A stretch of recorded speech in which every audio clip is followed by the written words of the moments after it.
함께 다니엘서 3장 8절부터 함께 읽겠습니다. 그때에 어떤 갈대아 사람들이 나와 유다 사람들을 참소하니라. 그들이 느부갓네살 왕에게 이르되 왕이여 만수무강하옵소서. 왕이여 왕이 명령을 내리사 모든 사람이 나팔과 피리와 수금과 사면금과 양금과 생황과 및 모든 악기 소리를 듣거든 엎드려 금신상에게 절할 것이라. 누구든지 엎드려 절하지 아니하는 자는 맹렬히 타는 풀무불 가운데 던져 넣음을 당하리라 하지 아니하셨나이까. 이제 몇 유다 사람 사드락과 메삭과 아벳느고는 왕이 세워 바벨론 지방을 다스리게 하신 자이거늘 왕이여 이 사람들이 왕을 높이지 아니하며 왕의 신들을 섬기지 아니하며 왕이 세우신 금신상에게 절하지 아니하나이다. 느부갓네살 왕이 노하고 분하여 사드락과 메삭과 아벳느고를 끌어오라 말하매 드디어 그 사람들을 왕의 앞으로 끌어온지라. 느부갓네살이 그들에게 물어 이르되 사드락 메삭 아벳느고야 너희가 내 신을 섬기지 아니하며 내가 세운 금신상에게 절하지 아니한다 하니 사실이냐. 이제라도 너가 준비하였다가 나팔과 피리와 수금과 사면금과 양금과 생황과 및 모든 악기 소리를 들을 때 내가 만든 신상 앞에 엎드려 절하면 좋거니와 너희가 만일 절하지 아니하면 즉시 너희를 맹렬히 타는 풀무불 가운데에 던져 넣을 것이니 능히 너희를 내 손에서 건져낼 신이 누구이겠느냐 하니 사드락과 메삭과 아벳느고가 왕에게 대답하여 이르되 느부갓네살이여 우리가 이 일에 대하여 왕에게 대답할 필요가 없나이다. 왕이여 우리가 섬기는 하나님이 계시다면 우리를 맹렬히 타는 풀무불 가운데에서 능히 건져내시겠고 왕의 손에서도 건져내시리이다. 그렇게 하지 아니하실지라도 왕이여 우리가 왕의 신들을 섬기지도 아니하고 왕이 세우신 금신상에게 절하지도 아니할 줄을 아옵소서. 28절 느부갓네살이 말하여 이르되 사드락과 메삭과 아벳느고의 하나님을 찬송할지로다. 그가 그의 천사를 보내사 자기를 의뢰하고 그들의 몸을 바쳐 왕의 명령을 거역하고 그 하나님 밖에는 다른 신을 섬기지 아니하며 그에게 절하지 아니한 종들을 구원하셨도다. 그러므로 내가 이제 조서를 내리노니 각 백성과 각 나라와 각 언어를 말하는 자가 모두 사드락과 메삭과 아벳느고의 하나님께 경솔히 말하거든 그 몸을 쪼개고 그 집을 거름토로 삼을지니 이는 이같이 사람을 구원할 다른 신이 없음이니라 하더라. 왕이 드디어 사드락과 메삭과 아벳느고를 바벨론 지방에서 더욱 높이니라. 아멘. 예.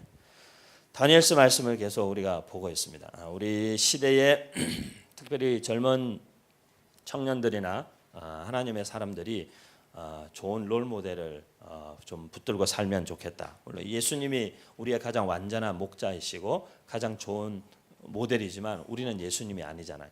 우리는 예수님이 아니니까 우리는 하나님의 아들이 아니니까 좀 불가능하죠. 하지만 그 하나님을 믿고 쫓아가는 사람들의 이야기가 굉장히 중요하죠. 어떤 말씀을 듣거나 어떤 사람들의 이야기를 들으면 요즘 시대에 되게 어려운 이 소위 말하는 교육하는 강사들을 제가 또 요즘에 좀 만나서 얘기를 들어보면 그래요. 되게 어려운 게 그거라 그래요. 좀 이렇게 뭐 페이스북 같은 데도 보면은 굉장히 감동적인 스토리 막 이렇게 이렇게 하버드 간 뭐 이렇게 막 이렇게 길거리에서 이렇게 막 노숙하면서 그랬던 친구가 하버드가 그런 얘기를 들으면 요즘 젊은이들은 뭐 이렇게 격려를 받고 도전을 받는 게 아니고 더 깊은 좌절에 빠진다고 그래요. 나는 절대로 그렇게 할 수 없을 거야. 이런 굉장히 깊은 절망감과 좌절감에 빠지는 우리의 마음에 어떤 누군가의 감동적인 스토리가 더 이상 감동이 아니고 오히려 굉장히 더 절망적인 그리고 상대적인 박탈감을 오히려 더 느끼고 상대적으로 나의 초라함을 막 더 들추어내는 것 같은 그 정도로 사실 지금 우리 시대의 젊은이들의 의식 구조가 실제로 그런 어떤 패배주의와 어떤 그런 절망감에 정말 깊이 물들어 있는가 그런 염려와 걱정을 안 할 수 없는 시대에 우리가 살고 있는 것 같습니다. 뭔가 이렇게 누군가가 정말 어려운 환경에서도 그것을 딛고 일어서서 정말 그 그 불가능을 가능으로 만들어내는 삶을 보고 박수 쳐주고 격려받기보다는 오히려 그것을 인해서 더 좌절감을 느끼는 세대라면 이걸 어디에서부터 이 문제를 풀어야 되나 굉장히 고민이 되는 장면이 아니라 할 수가 없겠습니다. 우리가 이 다니엘의 삶을 보면서 다니엘이 저는 뭐 그렇게 대단하거나 특별한 사람이었다고 생각하지 않습니다. 다니엘과 친구들의 나이도 불과 10대 중반, 우리 때로 치면은 아마 질풍노도의 시기를 보내는 청소년기에 있는 걸쳐 있는 나이들이고, 그 나이대에 포로로 잡혀가서 그 나이대에 바벨론의 학문과 그 이방의 언어와 문화와 생활 습관과 식습관과 의복까지도 다 바꿀 것을 강요받는, 그들이 그리고 뭐 3년 그렇게 바벨론 왕궁에서 훈련 받았다고 해봐야 불과 그들이 이제 왕 앞에 섰을 때 나이라고 해봐야 불과 뭐 19세, 20세 이런 사실은 청년에 이제 갓 입문한 그런 젊은이들이 그 이방 문화가 지배적인 그 땅에서 어떻게 하나님의 사람으로 자기의 정체성을 굳건히 지켜나가는가, 그리고 시시각각 다가오는 끝없는 영적인 도전 앞에 그 과제들을 어떻게 풀어나가고 헤쳐나가는가 하는 그런 다니엘과 그 세 친구들, 불과 20대 초반에 불과한 그 젊은이들의 삶을 우리가 한번 들여다보는 것입니다. 그리고 그것을 통해서 우리가 좌절하고 낙담하고자 하는 것이 아니라 우리에게 주신 하나님의 약속, 우리가 히브리서 11장의 믿음의 역사를 쭉 이야기하고 그 믿음의 역사를, 대단한 믿음의 역사를 이뤄냈던 아브라함과 이삭과 야곱과 모세와 다윗과 많은 믿음의 선진들의 이야기를 하지만 그 제일 마지막에 가서 그렇게 히브리서 기자는 말하지 않습니까? 이 모든 사람들보다 사실은 우리가 더 낫다고. 왜냐하면 그들은 약속을 받지 못한 자들이었으나 우리는 예수 그리스도로 말미암아 확실한 하나님의 약속을 받은 사람들이기 때문에 우리에게 주신 축복과 우리에게 주신 믿음의 특권과 그 권세가 훨씬 더 크고 놀랍다는 사실을 우리에게 말해주는 것이죠. 우리는 성경에 나타나는 아브라함과 막 이런 성경에 있는 인물들의 이야기를 해도 심지어 좌절이 되는 거야. 그 사람들은 성경 속에 있는 사람들이니까 그렇게 생각하기 쉽지만, 믿음은 예수 그리스도를 아는 믿음을 가진 이 믿음이 얼마나 더 크냐 하면 그 아브라함의 약속을 이어받은 약속의 유업이 우리에게도 주어졌을 뿐 아니라 그들보다 더 큰 하나님의 약속과 영광을 볼 수 있는 놀라운 하나님의, 우리를 향한 하나님의 계획이 예수 그리스도로 말미암아 우리의 삶에 열리게 됐다는 것이죠. 펼쳐지게 됐다는 것이죠. 얼마나 놀라운 삶입니까?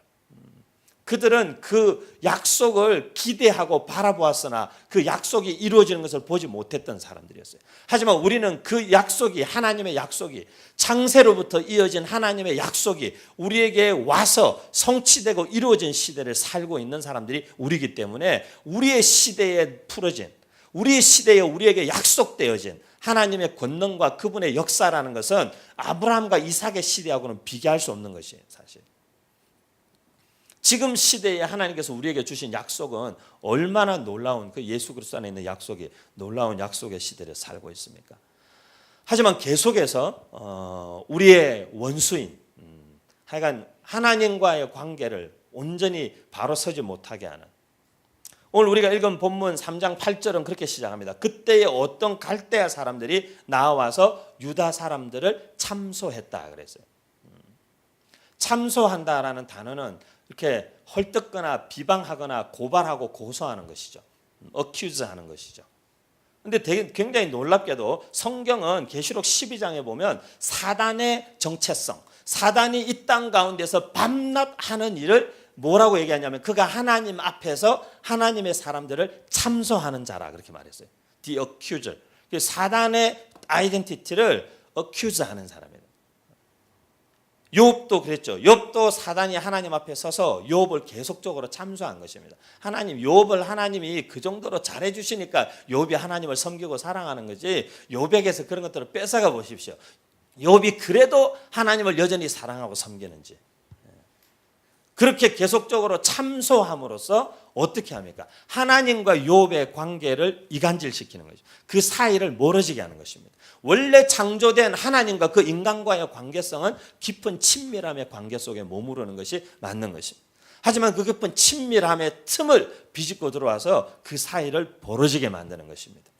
우리가 말하는 사탄, 헬라어의 사탄이라는 단어를 뜻하는 디몬이라든지 이런 디아블로 이런 말들이 다 사탄, 악마를 뜻하잖아요. 근데 그 단어의 원어의 원래 의미는 throw between이라는 뜻이에요. 무엇과 무엇 사이에 무언가를 던져 넣어서 이 둘 사이를 갈라지게 만드는 것. 그게 사단이 하는 일이에요.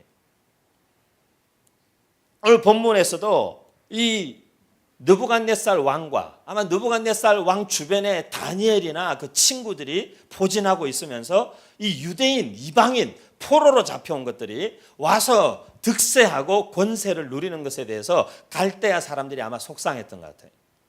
그래서 어떤 빌미를 잡아서든 그들을 참소하여서 느부갓네살 왕과 이 유대인들의 이 아주 결탁되어져 있는 이 관계를 좀 떼놓고 싶은.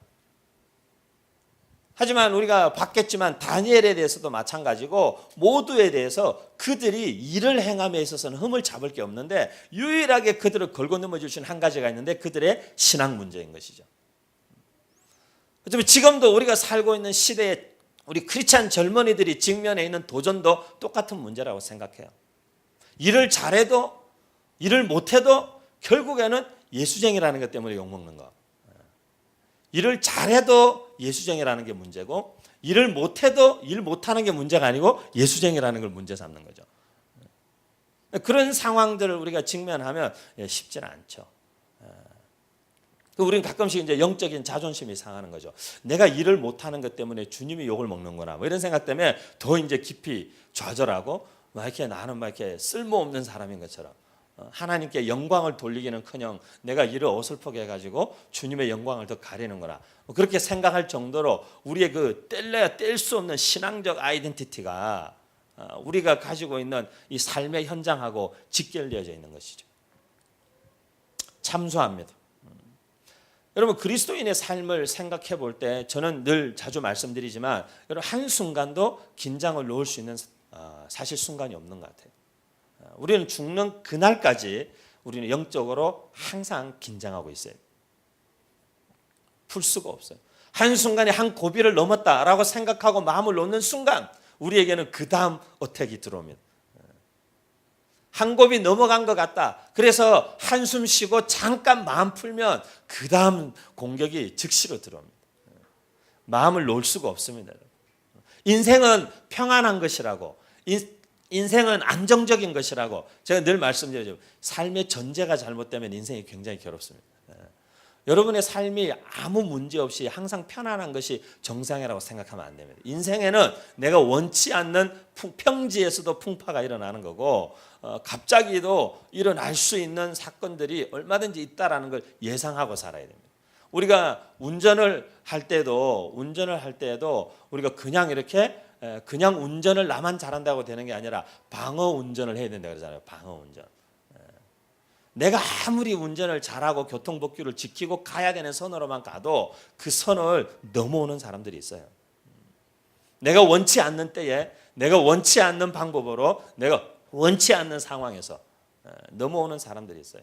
나는 내 마음의 평정심을 유지하고 나도 내 마음의 평안을 유지하고 싶고 나도 화내고 살고 싶지 않고 나도 내가 성질이 있는 걸 드러내고 살고 싶지 않고 그러지만 그 선을 크로스하는 사람들이 꼭 있어요. 그래서 그것들을 들춰내는 것입니다. 드러나게 하는 것입니다. 폭발하게 하는 것입니다. 그런데 그렇게 하고 나면 결국에는 우리는 우리 스스로가 또 깊은 자괴감에 빠지는 것입니다. 결국에 나는 내가 이거밖에 안 되는 사람이었던가. 내가 많이 은혜 받은 줄 알았고 내가 많이 성숙한 줄 알았고 내가 많이 참을성이 그래도 인내심이 길러졌다고 생각했고 내가 많이 훈련됐다고 생각했는데 결국에 나는 이거밖에 안 되는 사람인가. 그렇게 되면 즉각적으로 우리의 생각 속에 무슨 생각이 들어오냐면 나는 결국에 아무것도 달라진 게 없구나. 그렇게 되는 거예요. 그럼 이제 원점으로 다시 돌아가는 거예요. 그게 정확하게 사단이 원하는 거예요. 그리고 그게 정확하게 사단이 우리의 삶에 하고 있는 일이에요. 그것이 정확하게 우리의 삶의 사단으로 말미암아 형성되는 영적인 악순환이라는 거예요. 다니엘서 전체를 놓고 보면 오늘 우리가 3장을 보지만 사실 공격이 그치질 않아요. 1장에도 공격이 있었어요. 2장에도 공격이 있었어요. 3장에도 공격이 있었어요. 1장에는 정체성과 문화와 이런 것들의 공격이 있었다면 2장에서는 생명의 위협을 가했어요. 3장에서도 다니엘뿐만 아니라 다니엘을 놓고 보면 그 친구들을 공격해서 어쩌면 다니엘까지도 함께 공경에 빠지게 할지 몰라요. 우리의 삶에 그렇게 다양한 측면에 나에 대한 직접적인 공격도 있을 수 있고 나에 대한 직접적인 공격은 아니지만 내가 살고 있는 시대가 지난 2장의 말씀의 내용과 같이 그 시대에 지도자와 어떤 그 왕이 꾼 꿈 하나 때문에 평상시에 왕 옆에서 아첨 들고 까불던 박수와 무당과 술객과 저 많은 사람들, 그런 인간들 때문에 모두 다 함께 피해를 볼 수 있는 선의의 피해자들이 나올 수 있는 상황, 또는 나이가 아니라 이제는 내 주변에 내가 가장 신뢰하고 믿고 있는 친구들에 대한 공격, 이런 다방면의 영적인 공격들이 우리에게 들어오기 시작할 때는 이게 정말 산 넘어 산인 거예요. 야, 어떻게 나한테 오는 영적인 공격 하나 겨우 넘어갔다 싶었더니만 시대가 나를 도와주지 않는 거야. 시대를 잘못 타고났다라는 그런 생각이 들 정도로 시대가 나를 도와주지 않는구나. 어떻게 그걸 또 하나님의 사람의 기지와 지혜와 하나님 은혜로 잘 극복했는데 이제는 또 주변 친구들에 대한 공격이 들어와가지고 다니엘한테 소식이 들려오는 거야. 야, 친구들이 지금 다 풀무불에 들어가게 생겼다 지금. 갈대아인들이 너의 친구들이 금신상에게 절하지 않았다는 이유로 다 풀무불에 집어넣는다. 그 사실을 왕한테 다 가서 갈대아 사람들이 일러 바쳐가지고. 예, 여러분 어쩌 보면 여러분의 삶에 혹시 내 삶에는 왜 이렇게 바람 잘 날이 없나 그렇게 생각하는 분 계세요? 아니면 여러분 가운데 어떤 분은 내 삶은 그래도 비교적 안정적이고 그런 일은 내 삶에 별로 없다라고 생각이 드세요? 예, 여러분 우리는 아직 젊습니다. 아직까지 우리가 살아가야 될 날이 어쩌면 살아온 날보다 더 길 수도 있어요. 어떤 사람은 끔찍하다고 생각할지 모르지만 그럴 수 있어요 보니까. 뭐 요즘에는 보니까 평균 수명 80세가 아니라 이제 90세, 100세를 향해서 자꾸 가는 것 같아요. 먹는 것도 하도 다들 신경 많이 쓰고 제가 볼 때는 대충 먹어야지 너무 이렇게 좋은 것만 계속 찾아 먹는다는 것은 결국에 나는 즐기게 오래도록 살겠다 뭐 이런 얘기인데 여러분 90세, 100세까지 그렇게 계속 살아가지고 이거 어떡할지 모르겠어요. 그런 의미에서 제자 훈련으로 평생을 사셨던 고 송신호 목사님 여러분 계시는데 경기도에서 양평 쪽에서 평생을 약 한 5만여 명의 제자들을 제자 훈련 말씀으로 양육해서 배출해냈던 아주 귀한 목사님이신데 얼마 전에 돌아가시기 전에 루게릭병으로 고생하셨는데 어떤 생명 연장 장치도 사용하기를 거부하시고 그냥 그렇게 지내시다가 마지막 순간까지 말씀 가르치고 제자들에게 말씀을 당부하시고는 그냥 자연스럽게 가셨어요. 그리고 자기 시신 자체를 병원에다가 기증했어요. 루게릭병의 연구를 위해서. 그리고 그냥 가셨죠. 뭐 몇 년을 사느냐가 중요한 게 아니죠. 몇 년을 사느냐가 중요한 게 아니고 뭐 몇 년을 살지 그 우리의 소관을 벗어난 일이죠. 하지만 그리스도인의 삶은 사는 동안에 여러분 영적인 공격이라는 것은 끊임없이 있어요. 없을 거라고 생각하지 마십시오. 단지 우리가 감지하고 있지 못할 뿐입니다. 우리의 삶에는 날마다 순간마다 영적인 공격이 항상 있습니다. 우리가 그것에 마음을 빼앗겨버렸든지 그것에 순응하고 살고 있든지 감지하지 못하고 살고 있든지 아니면 우리는 날마다 치열하게 싸우든지 우리는 사실 뭔가 매일매일 그 영 전장의 그 변화를 우리가 경험해야만 하는 것입니다. 어떤 날은 정말 치열한 영적인 전투가 끊이지 않고 몇 주, 몇 달을 계속되는 날도 있을 수 있어요. 어떤 날은 좀 소강 상태에 머무를 수도 있어요. 어떤 날은 잠시 동안 우리가 승리의 기쁨에 취하도록 우리의 원수가 지켜보고 있을 수 있어요. 네가 승리의 기쁨에 취해서 스스로 자축하며 축배를 들고 네가 긴장을 푸는 순간 그때가 내가 다시 공격할 때다. 우리는 사람이기 때문에 지치지만 우리의 원수는 이것도 영물이기 때문에 지치지 않아요. 집요해요. 근데 이게 사단에게 영적 패턴이 있어요. 첫 번째가 참소하는 것입니다. 말입니다. 말.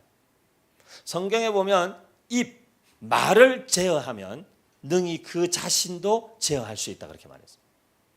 사람의 입에서 말이 나오는 말이라는 것은 굉장히 그만큼 무서운 것입니다. 사람들 사이의 관계가 어떻게 벌어지기 시작할까요? 다 말 한마디면 충분합니다.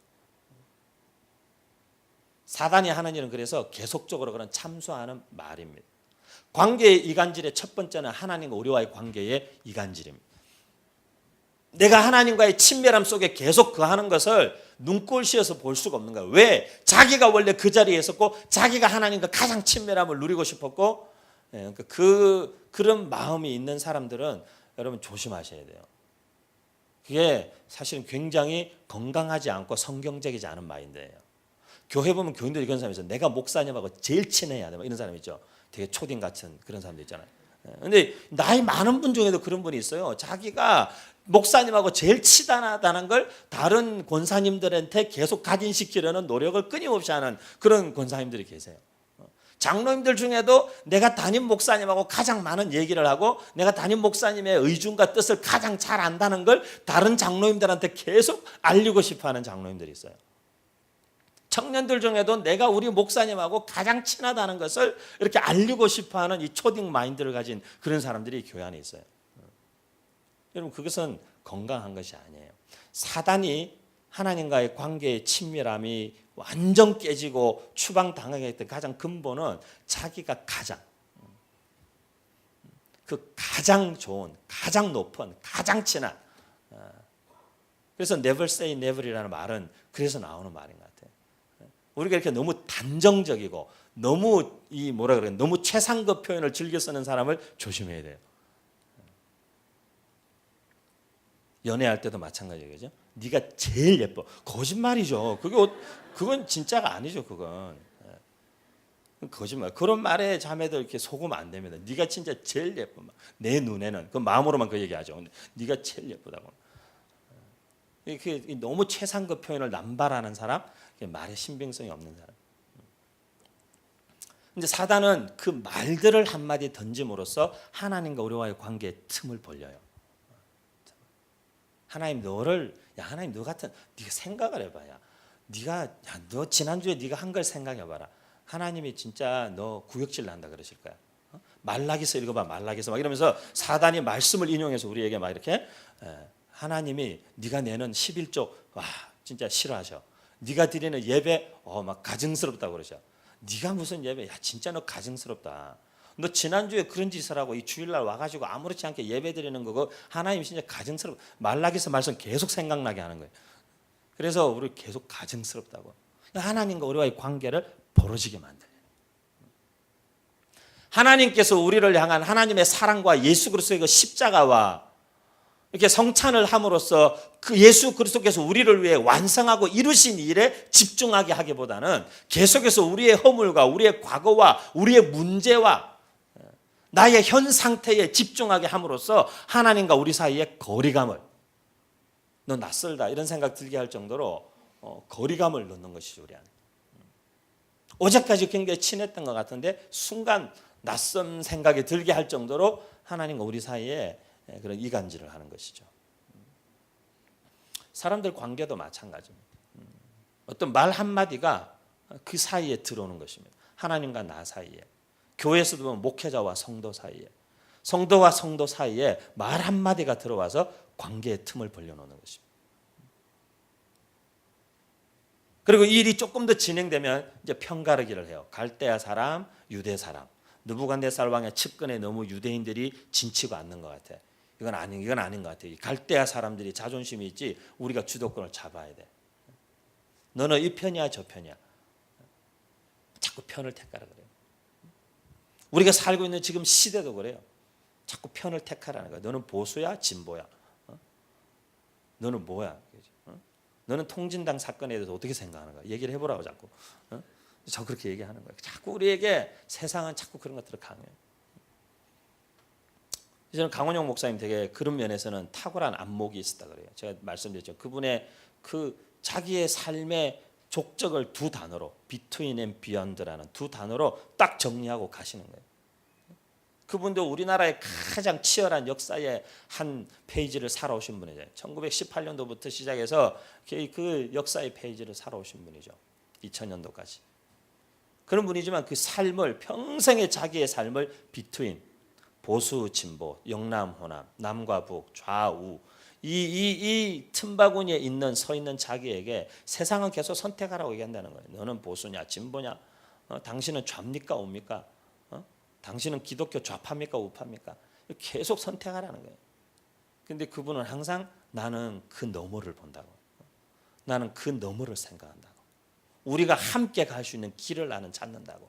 계속 그 시도를 포기하지 않는 거예요. 우리나라의 최초로 그분이 대화문화 아카데미라는 걸 만들었어요. 수요리에 있는 지금 크리스찬 아카데미라는 게 원래 이름은 대화문화 아카데미가 있어요. 대화를 하라는 거예요. 우리나라의 기독권과 소외 계층이 대화하고 보수와 진보가 대화하고 기독교가 불교가 대화하고 대화하자는 거예요. 대화. 우리 민족은 대화의 문화가 없다고. 대화하자고. 거기다가 막 정재계 인사들을 다 불러다가 노동자들과 대기업 총수들을 불러다가 대화를 시키는 거예요. 대화를 계속. 그래서 함께 갈 길을 찾아보는 거예요. 그 면에서만큼은 저는 우리 한국교회 목회자들 중에 그만한 분이 없다고 생각해요. 적어도 그 면에서. 뭐 그분의 신학, 그분의 무슨 철학, 어떤 정치적인 성향 그런 게 저는 다 동의하지 않는 면이 많지만 그 면에서만큼은 한국 사회에 필요한 게 진짜 뭔가 그걸 아시고 이렇게 그 길을 가셨던 분인 것 같아요. 개척자의 길을. 사단은 그렇게 해서 이렇게 이간질시킵니다. 갈라디아서나 골로새서나 이 신약 성경에 바울이 죄의 열매, 죄로 말미암아 일어나는 어떤 현상들을 설명할 때 꼭 빠지지 않는 것이 뭐냐면 분쟁, 시기, 분냄과 당짓는 것과 분열하는 것. 왜냐하면 하나 된다는 것은 굉장히 무서운 것이에요. 하나님과 우리와 연합 굉장히 무서운 것이에요. 이 성찬은 예수 그리스도와 우리가 연합하는 거예요. 부부 결혼이라는 것은 남녀가 각기 따로 자랐던 남녀가 하나님 안에서 육체적으로만 하나 되는 것이 아니라 영어로도 완전히 하나 되는 연합이에요. 합심 기도라는 것도 마음과 영과 영이 모아지는 연합이에요. 그것은 아름다운 하나됨이고 시너지를 만들어내는 것이고 더 긍정적인 영적인 분위기를 만들어내는 어떤 시작이 연합이에요. 그렇기 때문에 사단이 하는 일은 그 연합을 깨트리는 일이에요. 왜? 한 사람이면 능히 패하겠거니와 사단이 그걸 잘 아는 거예요. 저거 혼자 있을 때는 내가 얼마든지 주무를 수 있는데 저게 저 옆에 항상 기도해주고 항상 옆에서 붙잡아주고 조금만 딱 걸어서 넘어뜨리려고 그러면 옆에서 딱 잡아주는 누군가 그 인간 때문에 될 일도 안 되거든. 먼저 하는 일은 관계를 벌려놓는 거예요. 여러분 가장 위험한 순간은 우리가 영적으로 고립될 때가 가장 위험한 순간이에요. 여러분 주변에 여러분을 붙잡아 줄 수 있는 영적인 친구나 동지가 없을 때가 가장 위험한 순간이에요. 어쩌면 이 다니엘서 3장의 다니엘을 중심으로 만약 이 본문을 본다면 이 사단의 시도는 다니엘로 하여금 그를 지켜주고 함께 붙잡아주던 친구들을 한순간에 제거함으로써 다니엘을 영적으로 고립시키려는 사단의 시도이죠.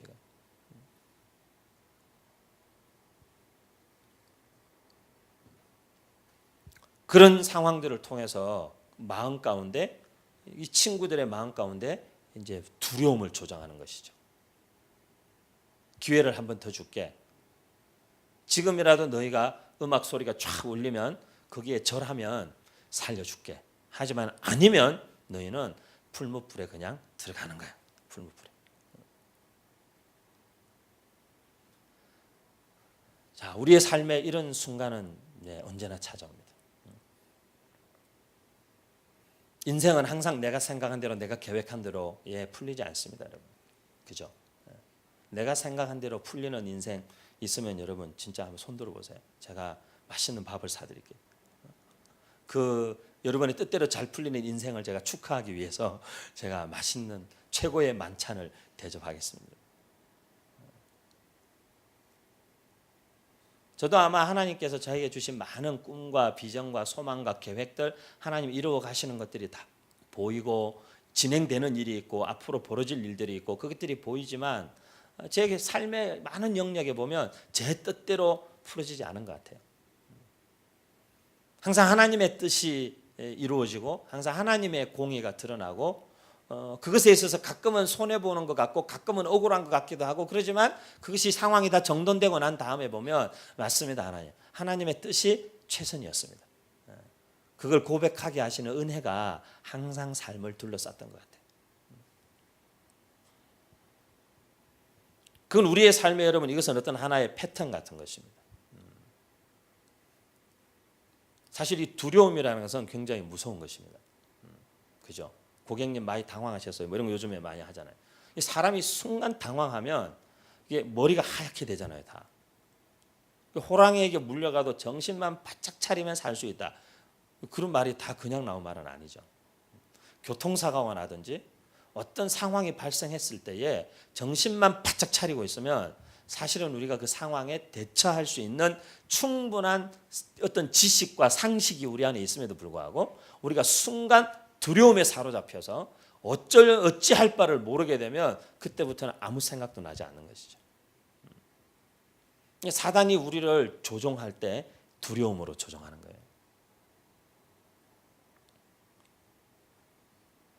그래서 요한일서 4장 18절은 예수님께서 우리에게 찾아오시는 것을 그렇게 비유하는 것이죠. 사랑 안에는 두려움이 없는데 그 온전한 사랑이 우리에게 오면 두려움을 내어 쫓는다. 그렇게 말하잖아요. 온전한 사랑이신 예수 그리스도가 우리 안에 들어오시면 두려움을 내어 쫓는. 왜? 사단이 계속적으로 하는 작업은 우리에게 두려움을 집어넣는 거예요. 두려움.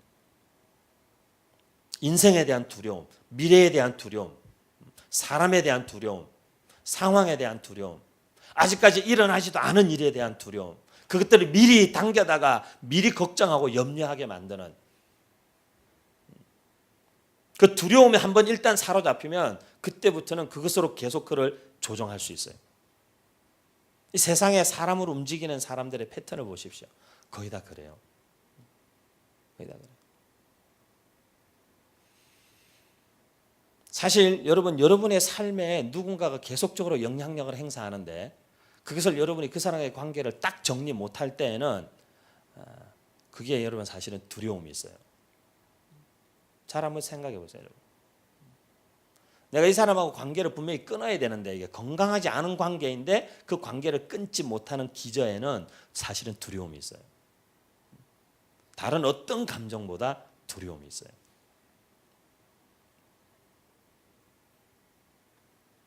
하지만 주님이 우리에게 오신 것은 그 두려움을 내어 쫓고 우리 안에 자유와 평안으로 자리 잡게 하시기 위해서 평강이신 그분이, 사랑이신 그분이 우리 안에 오신 것이죠. 오늘도 이 예배 가운데 또 우리가 성찬에 참여하면서 온전한 사랑을 이루신 예수 그리스도의 은혜가 우리를 덮어주심으로 우리 안에 있는 두려움들이, 우리 안에 있는 두려움이 빠져나가고 떠나게 되는 일들이 있기를 축복합니다. 여러분. 두려움에 한번 붙잡히면 그것으로 계속 그것을 딱 끊어야 합니다. 그것을 멈춰야 합니다. 두려움이라는 것이 내 삶에 들어와서 내 정신과 내 감정과 내 의지를 다 좀먹기 전에 그것을 멈추게 해야 합니다. 내 인생에 마음껏 그것이 판치고 돌아다니도록 허용하면 안 됩니다. 다니엘의 이 세 친구들은 그걸 딱 했어요. 느부갓네살 왕, 말 한마디면 말 그대로 그 나라의 이장에서 이미 한번 그 아슬아슬함을 경험했어요. 그죠? 우리는 트라우마라는 게 있잖아요. 이장에서 이미 한번 경험했어요. 꿈을 꾸고는 이 직구전 왕이 꿈의 내용도 이야기 안 해주고 꿈의 내용을 알아맞혀봐라. 그리고 해석도 알아맞혀라. 아니면 니들은 다 가짜야. 그리고는 아무도 못 맞춘다 그러니까 나가서 싹 다 죽여. 얘들 집까지 다 완전히 거름더미를 폐허를 만들어버려라. 그래가지고 왕의 주변에 있는 벌써 소위 말하면 왕의 근위대가 움직이기 시작했어요. 모든 술객과 박사와 지혜자들과 점하는 사람들을 싸그리 잡아다가 다 처형하고 그 가족까지 다 몰살시키려고 움직이기 시작했어요. 그때 다니엘이 나서서 왕의 명령이 어찌 이리 급하냐. 어찌리 급하냐. 내가 왕을 만나 뵙고 이 상황에 대해서 다시 내가 얘기할 테니까 좀 기다려봐라. 이 사람 말 한마디면 나 하나 죽는 게 문제가 아니라 친구, 집안, 우리나라 말에 삼족을 멸하는 일이 얼마든지 가능한 사람 한마디면. 그 왕이 지금 어쩌면 19살, 20살 먹은 젊은 아이들 셋을 앉혀놓고 할래 안 할래. 그 나라의 모든 대신들, 귀족들뿐만 아니라 지방 각 곳의 관리들까지 다 와 있는 그 전체 앞에서 물어보는 거예요. 젊은이 3명에게. 할래 안 할래. 안 하면 풀무불에 들어가서 죽는 거고 하면 살아.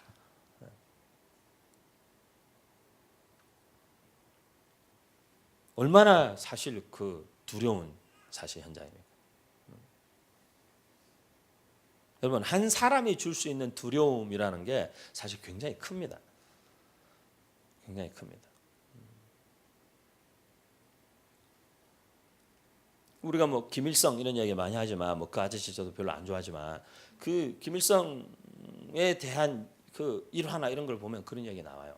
김일성을 만나러 온 역대 어떤 국가의 수상이나 접견하러 온 대사나 누구든지 간에 일단 그 들어서면 그 긴장감이 일단 문을 열고 큰 문을 열고 들어서서부터 그 사방에 도열에 총 들고 도열하고 지키고 있는 군인들의 표정과 거기에서 느끼는 그 긴장감이 지금도 시체로 누워 있는 거기에도 갔을 때에 거기에서 느끼게 되는 그 압박감을 사람들이 견디질 못한다잖아요.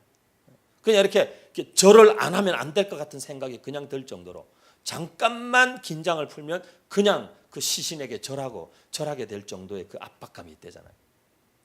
그런데 당시 한 시대의 초강대국의 왕이 이 상황 가운데서 젊은 아이 셋을 세워놓고 절 한 번 하면 살고 아니면 다 풀무불이다.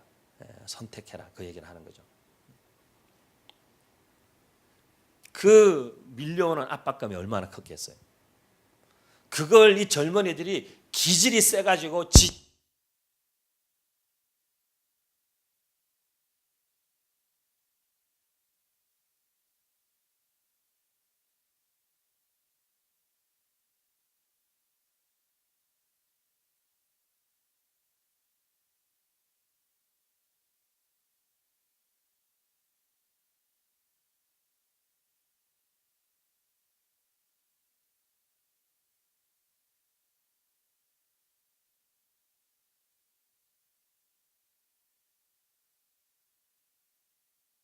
던지겠다라고 했을 때에 이들이 뭐라고 대답하는지 보십시오. 16절에 이들이 그렇게 대답합니다. 16절부터 18절까지 같이 한번 읽어보겠습니다. 16절부터 18절 같이 한번 읽겠습니다. 시작. 사드락과 메삭과 아벳느고가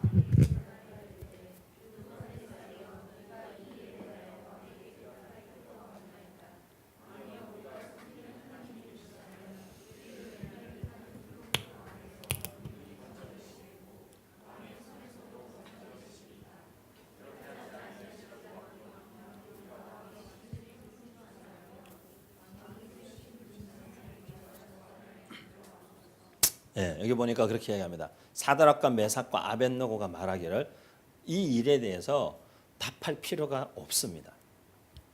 이 말은 뭐 너하고 말하기 싫어 이런 얘기 아니죠. 너하고 말하기 싫어 이런 얘기가 아니라 이 말은 답은 정해져 있다는 거예요. 이 문제에 대해서 사실은 언급할 이유도 없다는 거예요. 저는 좀 그리스도인들의 삶에 이런 영적인 단호함이라는 게 있었으면 좋겠어요. 어떤 문제에 대해서는 여러분 왈가왈부할 필요도 없는 거예요. 그걸 자꾸 말을 섞다 보면 꼬이고 또 꼬이고 오해가 커지고 이상한 말이 자꾸 생기는 거예요. 자꾸. 영적인 우리가 주도권을 딱 잡고 그런 상황 가운데에서도 온 세계가 다 나한테 덤빈다 할지라도 우리가 영적인 주도권을 그 가운데서 딱 붙잡기 위해서는 먼저는 딱 그 자리에서 딱 끊는 말이 필요해요.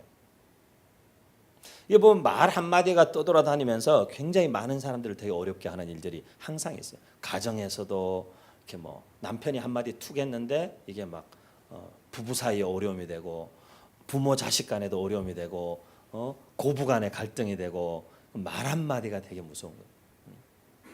직장에서도 누구에 대해서 말 한마디 뒤에서 어떻게 술자리에 했던 홧김에 했던 지나가는 말로 했건 말 한마디가 직장에서 서로서로의 관계를 벌어지게 만들고 어렵게 만드는 거예요. 교회에서도 말 한마디가 굉장히 어렵게 만들어요. 이제 그런 말들이 툭 튀어나오거나 누군가 입에서 튀어나오거나 들렸을 때에 그때에 그 자리에서 여러분이 그 말을 거기서 딱 끊어야 됩니다. 그 말을 옮기면 이제 내가 더 큰 일을 저지르는 겁니다. 누군가 그런 말을 했을 때 그래 무슨 얘기인지 알겠다. 하지만 이 말은 너하고 나하고 여기서 얘기한 걸로 끝내면 좋겠다.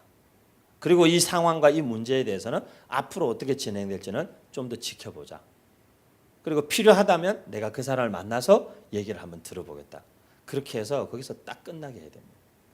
계속 내가 또 그 말을 옮기는 사람이 나팔이 돼가지고 같이 부르대기 시작하면 거기서부터 일이 복잡해집니다. 요만한 문제를 누구 말 맞다나 벼룩 한 마리 잡으려고 초가 삼간을 다 태우는 일들이 이제 그때부터 생기기 시작하는 거죠. 여러분이 그 상황에서 그 분위기에 어떤 사람을 만나면 되게 피곤한 사람이 있죠. 그런 얘기 많이 들어요. 목사님 뭐 어떤 사람을 만나면 진짜 피곤한데 너무 에너지를 소진시키게 만든대. 그 사람 만나가지고 한 20-30분만 얘기해도 막 몸에 진이 다 빠져나가는 것 같아요. 너무 부정적인 말들을 막 쏟아내고 막 남 얘기 계속하고 이러니까 그거에 영향을 받지 않으려고 막 마음으로 막 대적기도 하고 막 이러면서 계속 그거에 너무 스트레스를 받아요. 그러니까 에너지가 너무 소진된다고 그래요. 그걸 갖다가 계속 듣고 있으면 안 되는 거라고. 그걸 계속 듣고 있으면 안 되고 어느 시점에 그 말을 딱 잘라야 되는 거라고. 됐고 그리고 딱 잘라야 되는 거예요. 무슨 얘기인지 알았고 거기서 그만하자고 이제. 나도 무슨 얘기인지 충분히 아니까 그만 얘기해도 될 것 같다고. 그래서 우리가 이 문제를 어떻게 풀 건지 얘기하는 게 더 좋을 것 같다고. 그래서 순간의 이야기를 반전을 시켜야 돼요. 계속적으로 어떤 두려움과 압박이 오는 거에 대해서 그걸 갖다가 계속적으로 내가 어떻게 해보려고. 이 세 사람은 그렇게 하지 않았어요. 느부갓네살이요. 우리가 이 일에 대해서 왕에게 길게 말할 이유가 없는 것 같습니다. 우리의 뜻은 확고합니다. 하나님이 원하시는 게 뭔지는 분명합니다. 그리고 고백합니다. 우리는 하나님이 어떤 분이신지 압니다. 하나님은 우리가 섬기는 하나님은 우리를 그 맹렬히 타는 풀무불 가운데서도 건져내실 뿐 아니라 왕이 우리를 어떻게 하려고 해도 왕의 손에서도 우리를 건져내실 겁니다. 근데 그게 한마디를 덧붙입니다. 하지만 만약에 우리가 그렇게 믿음으로 고백했음에도 불구하고 우리가 풀무불에 그냥 타 죽는 일이 벌어진다 할지라도 우리는 왕의 신을 섬기거나 왕의 금신상에게 절할 수 없습니다. 우리가 늘 자주 말하는 그리 아니하실지라도 찬양도 옛날에 많이 불렀죠. 뭐 그리 아니하실지라도 부르고 하지만 그리 아니하신다 할지라도 우리의 삶에 사실 어떻게 보면 필요한 신앙은 거기까지일지 몰라요. 여러분이 어떤 상황이든 직장에서든 가정에서든 그 분위기를 영적으로 반전시킬 수 있는 지혜로운 말과 권위와 권세 있는 말들이 우리 입에서 나올 수 있어야 돼요. 직장에서 계속 오고 가는 사람들의 그 뒷담화, 그죠? 직원들은 모이면 막 팀장님 아니면 대표님 막 계속 욕하고 뒷담화하고 그런 분위기에 그리스도인이 나까지도 휩쓸려 가지고 그렇게 하고 나면 이게 나중에 얼마나 창피하고 부끄러운 일이에요. 그럴 때에 그걸 딱 끊을 수 있어야 돼요. 멈출 수 있어야 돼요. 내가 일하고 있는 직장에 그런 어떻게 보면 영적인 악순환의 패턴과 고리가 계속 만들어지도록 허용하면 안 돼요. 우리 가정 안에 내가 속해 있는 공동체 안에 여러분이 어떤 관계성 속에 있던 여러분의 소그룹 안에 그런 영적인 악순환의 패턴이 형성되게 허용하면 안 돼요. 어느 시점에 딱 잘라야 하는 것입니다. 무슨 얘기인지 알겠습니다. 무슨 말씀 하시려고 하는지 충분히 이해했습니다. 하지만 그 상황에서 그 이야기를 계속 반복할 것이 아니라 여기에서 그럼 우리가 어떻게 하면 하나님이 더 기뻐하시는, 아니면 우리 직장 근무하는 환경과 문화가 더 나아질 수 있는, 우리는 그렇게 갈 수 있을까요? 제가 어떤 역할을 하면 될까요? 저한테 혹시 원하시는 거나 기대하는 게 있으세요? 그렇게 분위기를 한순간에 돌려줘야죠. 그래서 그 상황과 환경에 끌려다니지 말고 그 상황의 영적인 주도권을 그리스도인들이 딱 붙잡아야 되죠. 그리고 크리스찬들의 관계성 속에서는 그 가운데 하나님이 어떤 분이시고 하나님이 행하실 수 있는 그 일들, 그리고 그렇게 내가 함으로써 그 뒤에 일어날 불이익 어떤 이런 걸 계산하지 말고 하나님 앞에 바른 선택을 했다는 것 자체가 하나님 앞에 중요한 것이에요.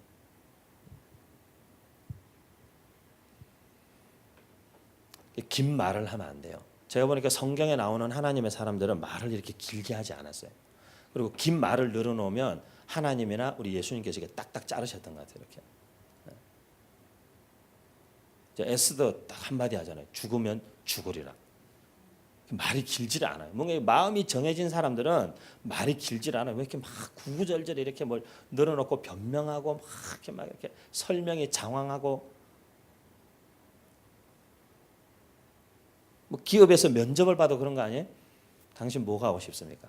그러면 30초, 45초 얘기 딱 해야죠. 내가 뭐 하고 싶은지. 당신은 어떤 사람입니까? 그걸 저는 어디서 태어났고부터 시작해서 막 이렇게 인생 스토리를 다 얘기할 시간이 없잖아요. 당신은 어떤 사람이라고 생각합니까? 저는 이런 사람이라고 생각합니다. 딱 그냥 몇 마디 하고 말아야죠. 잠언 10장 19절에 그런 말이죠. 말이 많으면 허물을 면하기가 어렵다. 하지만 그 입술을 제어하는 자는 지혜가 있다. 자꾸 말을 하다 보면 이게 자꾸 새잖아요. 오히려 그럴 때일수록 우리 그리스도인들은 이 시편 46편 10절에 있는 말씀처럼 너희는 가만히 있어 내가 하나님 됨을 알지어다. 가만히 있어서. 그거에 대해서 일일이 대꾸를 하고 일일이 대응을 하고 그걸 다 잘못됐다는 걸 바로잡으려고 말을 하고 다니다 보면 더 큰 문제를 만들어내는 거예요. 그냥 하나님 앞에 묵묵히 엎드려 있어야 할 때. 제가 오늘 아침에도 우리 일부의 사역자들하고 예배드리면서 우리 사역자들에도 좀 가장 필요한 훈련이 그건 것 같다고. 누군가의 오해나 원치 않는 말이나 본 뜻과 의지와 상관없는 말들이 막 이렇게 있어도 그냥 그 일일이 다 변명하고 대꾸하려고 그러지 말고 그냥 하나님 앞에 가만 엎드려 있으라고. 하나님께서 무엇이 옳은지 드러나게 해주실 때까지 그냥 가만히 있습니다. 그걸 막 변명하고 대응하고 이게 얼마나 유치합니까? 이게. 지금 일어나고 있는 일들만 봐도 짧아야 되는 것 같아요. 모세도 하나님이 부르시는데 자꾸 변명을 갖다 붙이니까 하나님이 성질을 버럭 내시면서 그만해. 그래. 응? 네가 말 못해? 아론을 붙여줄게. 해법도 되게 간단한 거예요. 너한테 말 안 가르치겠어. 너 말 가르치는데 세월 오래 걸 같으니까 그냥 아론 말 잘하는 애를 붙여줄게. 그럼 됐어. 쉽게 보내는 거예요. 제가 그 예수님의 제자들이 어려서부터 귀신 들려 간질하고 발작하는 어린아이를 못 고쳐가지고 예수님이 변화산에 올라가 계시는 동안에 그 본문이 시작할 때 예수님이 산에서 내려오시는 장면에 그 본문이 어떻게 시작하냐면 예수께서 베드로와 야고보와 요한과 함께 산에서 내려오실 때 제자들이 사람들과 변론하고 있더라. 그렇게 시작해요. 변론하고 있더라. 이제 그 말씀을 읽을 때마다 이게 능력이 없으면 말이 많아지는구나. 아버지가 와가지고 막 예수님한테 막 잔소리를 늘어놓으려고 하는 거예요. 예수님이 한마디로 딱 잘라서 얘기하는 거예요. 할 수 있거든이 무슨 말이냐. 믿는 자에게는 능치 못할 일이 없다. 그리고는 아이를 딱 고쳐놓는 거예요. 긴 말이 필요 없는 거예요. 나사로가 죽었을 때에 예수님이 며칠이나 늦게 죽은 지 나흘이나 지나서 도착하니까 마리아가 막 울면서 뛰어나와가지고 예수님 조금만 일찍 오셨으면 안 죽었을 텐데 막 얘기해가지고 예수님 한 말씀 딱 하시는 거예요. 너희가 믿으면 하나님의 영광을 보리라고 하지 않았냐. 돌을 굴려놔라. 그리고는 나사로야 나오너라. 그렇게 끝나는 거예요, 상황이. 어쩌면 오늘날 우리 시대에는 우리 예수 믿는 사람들이 세상에다 대고 너무 말을 많이 하는 것 같아요. 막 이렇게 막 우리 변명하느라고 막 우리는 그런 사람들이 아니라고 막 이렇게 막 변명을 많이 하는데 그 변명이 우리를 더 초라하게 만드는 거예요. 여러분, 여러분의 삶에 영적인 어떤 어려움들이 시시각각으로 다가올 수도 있고 지금 와 있을 수도 있는데 그 상황 가운데 여러분 영적 주도권을 딱 잡을 수 있는 키워드를 붙잡으십시오. 그리고 그것을 여러분의 입으로 뱉어버리십시오. 두렵고 무섭고 어렵고 혼란스럽고 어찌할 줄 모르겠고 너무 힘들어요. 어찌할 부정적인 말들을 막 쏟아내지 말고 믿음의 말 한마디로 그걸 딱 묶어버리십시오. 그 두려움이 더 이상 내 안에서 마음껏 움직이지 못하도록 믿음의 고백으로 그 두려움을 딱 묶으십시오. 그 자리에서. 관계성 속에서 여러분에게 흘러 들어오는 것들을 그걸 저항하려고 마음으로 애쓰지 말고 여러분의 입에 권세 있고 권위 있는 한마디의 고백으로 딱 멈추게 하십시오. 딱 멈추게 하십시오.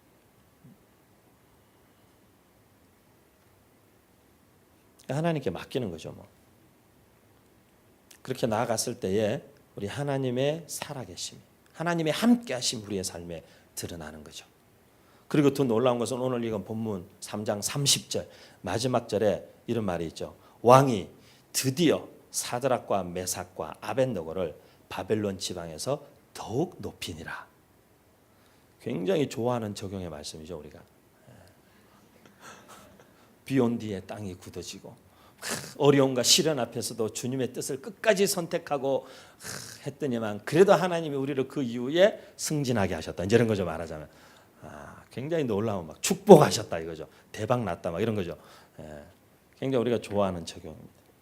하지만 인생이 진짜 그럴까요? 인생이 진짜 그렇다면 오늘날 이 교회 안에 하나님께 상처받았다는 이 수많은 영혼들이 존재하지 않겠죠. 그러면 나는 하나님께 막 이렇게 했는데 목사님들 중에 그런 분들 특히 많아요.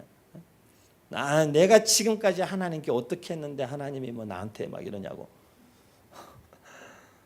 제가 볼 때 목회자들이 해서는 안 되는 말 첫 번째인 것 같아요. 그거는. 하나님의 일견을 한다는 사람들이 내가 지금 하나님께 지금까지 내가 하나님 어떻게 살았는데 하나님 저한테 이러실 수가 있습니까? 예, 제가 보니까 그거는 믿음으로 안 한 게 그 자리에서 다 드러나는 거예요.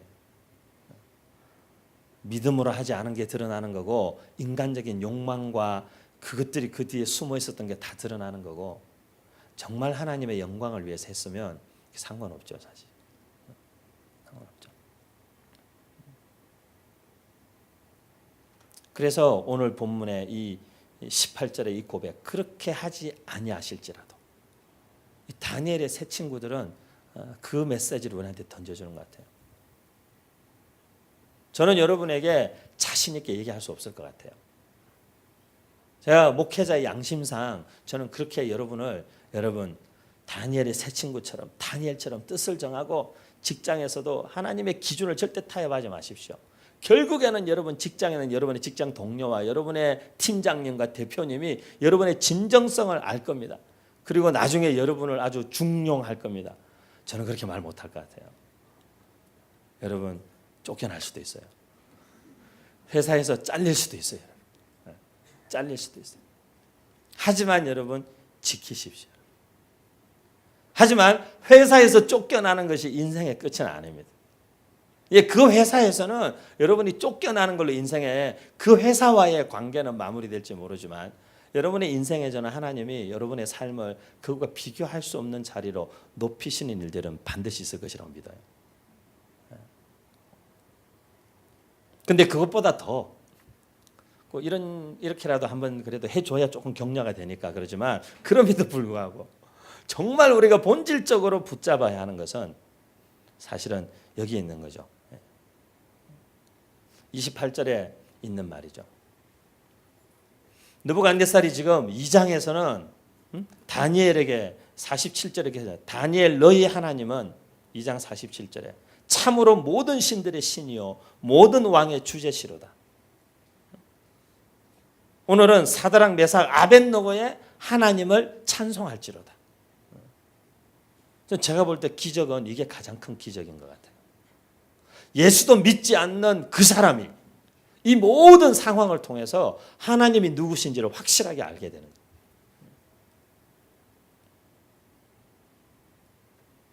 예수를 믿지도 않는 그 사람이 이 모든 상황을 통해서 우리가 괜찮은 사람인 걸 알게 되는 정도가 아니라 하나님이 어떤 분이신지를 확실하게 알게 되는 거죠. 하나님이 진짜 살아계시는구나. 네가 믿는 그 하나님 진짜 장난이 아니구나. 제가 이번 주에 우리 여기 입주자들 예배하면서 화요일 날 그런 얘기했어요.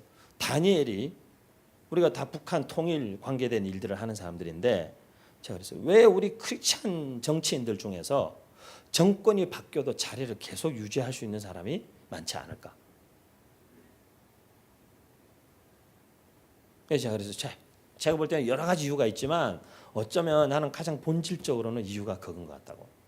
그가 어떤 정치적 경향, 어떤 정치적인 팝을 나는 보수냐 진보냐라는 색깔을 자기가 하나님의 사람이라는 정체성보다 더 드러냈기 때문이라고.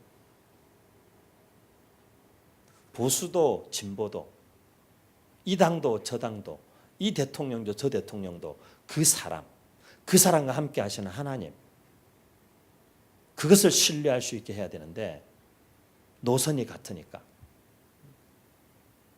그래서는 노선이 바뀌면 하나님의 사람의 영향력도 그것에서 끝나는 거죠. 그렇다면 지금까지 과연 우리가 나타내고 있던 영향력은 같은 노선을 잘 탔기 때문에 나타나고 잘된 일일까요? 하나님의 역사일까요? 고민을 우리가 안 해볼 수가 없는 거죠. 우리 사랑하는 우리 이름 없는 교회 성도 여러분들, 우리 교회 이름도 이름이 없는 교회니까 우리 뭐 이렇게 변명이나 핑계 이런 거 많이 하고 살지 맙시다. 하지 말고 세상 속에서 이해할 수 없는 사람들에게 이해할 수 없는 말로 이해할 수 없는 상황을 설명하라고 하지 마세요, 여러분. 그냥 짧게 한마디 하세요, 짧게. 그냥 나는 예수 믿는 사람이기 때문에 이 선택을 할 수밖에 없다고. 나는 그것이 옳은 선택이라고 믿는다고. 그렇게 하고 끝내야 되는 것 같아요. 그리고는 결과를 주님께 맡기고. 하나님께서 어떻게 하실지는 모르죠. 하지만 하나님께 맡기고. 왜? 우리는 그분을 신뢰하니까요. 우리의 삶에 늘 선한 것으로 갚으시고 베푸시는 그분을 신뢰하니까요. 그렇지 않다 할지라도 하나님은 선하신 분이신 것을 우리가 아니까. 그거 붙잡고 우리가 믿지 않는 사람들과 이 복잡한 관계성과 이런 시시각각 다가오는 영적 도전 앞에서 끝까지 승리할 수 있는 길은 사실 그것을 붙잡지 않으면 없는 것 같아요.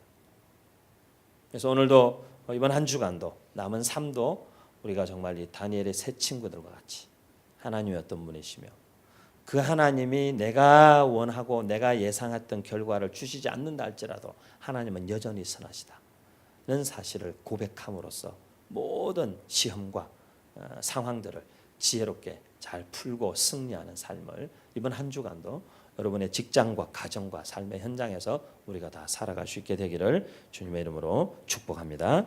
기도하겠습니다. 주님, 오늘도 우리 사랑하는 이름 없는 공동체의 귀한 가족들에게 하나님 이 은혜와 이 지혜와 하나님의 귀한 사랑으로 더욱 부어주시기만을 간절히 원합니다.